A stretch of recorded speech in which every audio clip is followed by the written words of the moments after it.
What's up, ladies and gentlemen of YouTube? The Fat Kid here as always, and today I'm bringing you another deck tech. This is my current form of the Pyromancer's Ascension deck.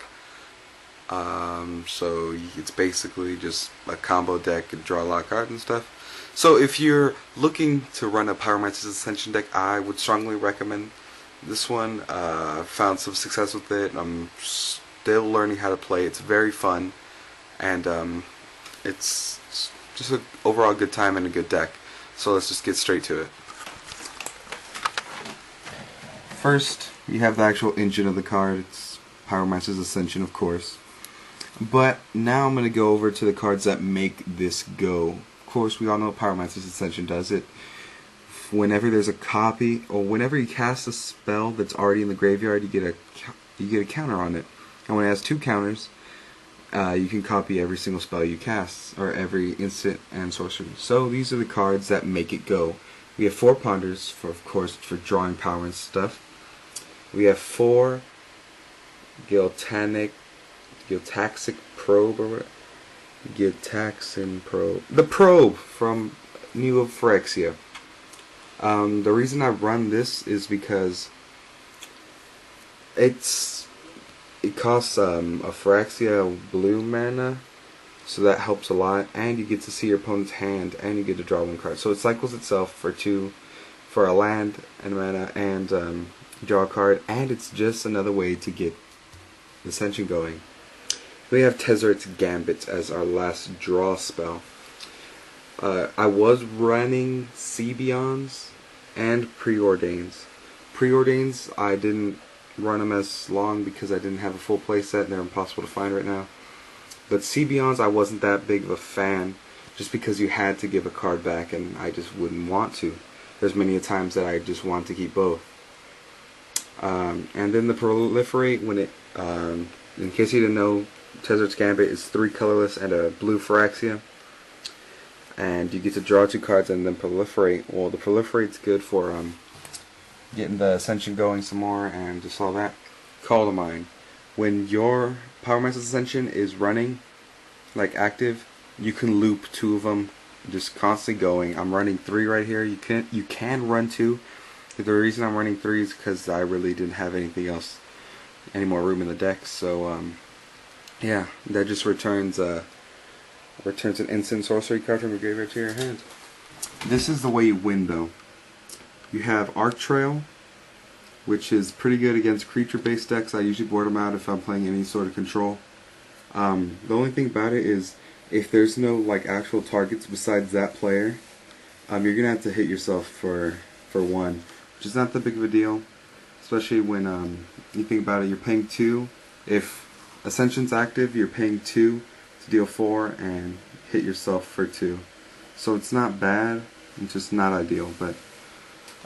You have 4 bolts, it's bolt, it's red, it's an automatic, and it's great with that. Then we got Burst Lightning. This is your main win, mainly because when you kick a spell, it's also active in the copy with the Ascension. So that's like 8 to the face for 5 mana. Here's the control-y part of the deck.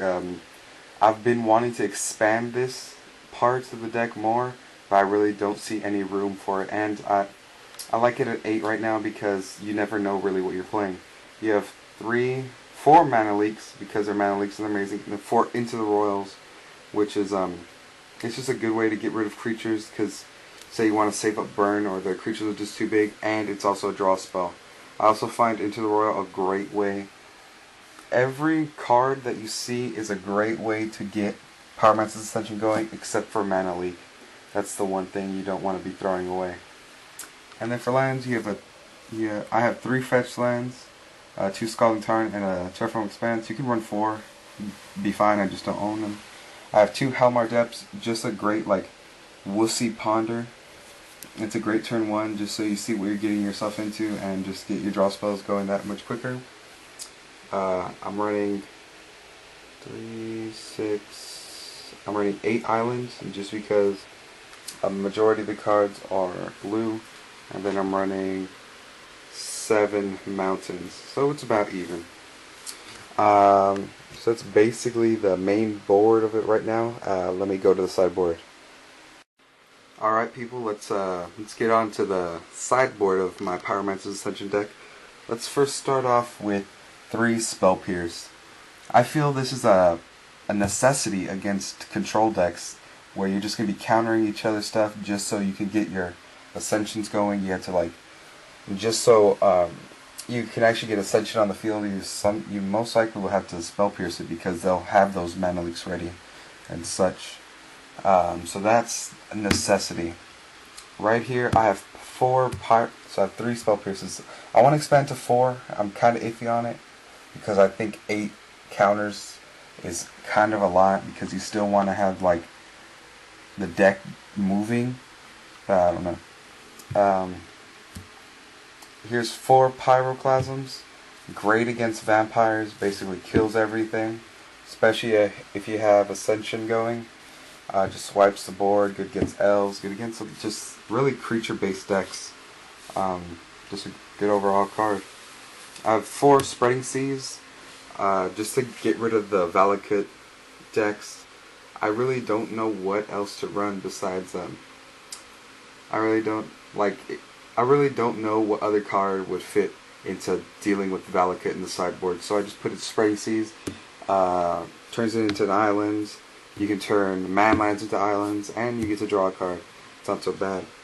Now here's the thing that is probably like the best thing about the sideboard. I have 4 Kiln Fiend. Now these 4 Kiln Fiend, you might think, oh, it's just Kiln Fiend, it's not that big of a deal, but it's actually quite a big deal because your opponent's going to most likely sideboard out most of their removal, if not all. That's actually happened to me several times. They think, oh, it's just pure Pyromancer's Ascension, whatever, there's no creatures. In fact, I'll even play it up. They'll be like, oh, I bet you're not even running creatures. I'm like, nope. And then I sideboard in Kiln Fiend, and the look on their face when Kiln Fiend hits the board is priceless. I'm not saying it to be a douche or anything, it's a big surprise, and that catches them off guard, and they really don't know what to do. Turn 2 Kiln Fiend, turn 3 search up cards, like Ponder, and then have your Ascension go. Just swing for 4, just digging for cards, and it's just a great overall card. Something else I would suggest is if you have the access to the cards, I would switch the Spreading Seas for Splinter Twins and the Kiln Fiends for the Flash guy that goes with the Splinter Twins.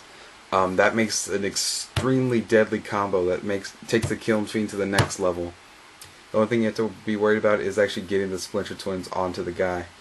But you could actually use the Spell Pierces for that. So yeah, a pretty basic sideboard. It's not like the best and most intriguing thing. I'm sure people would be like, oh, run Dismember. But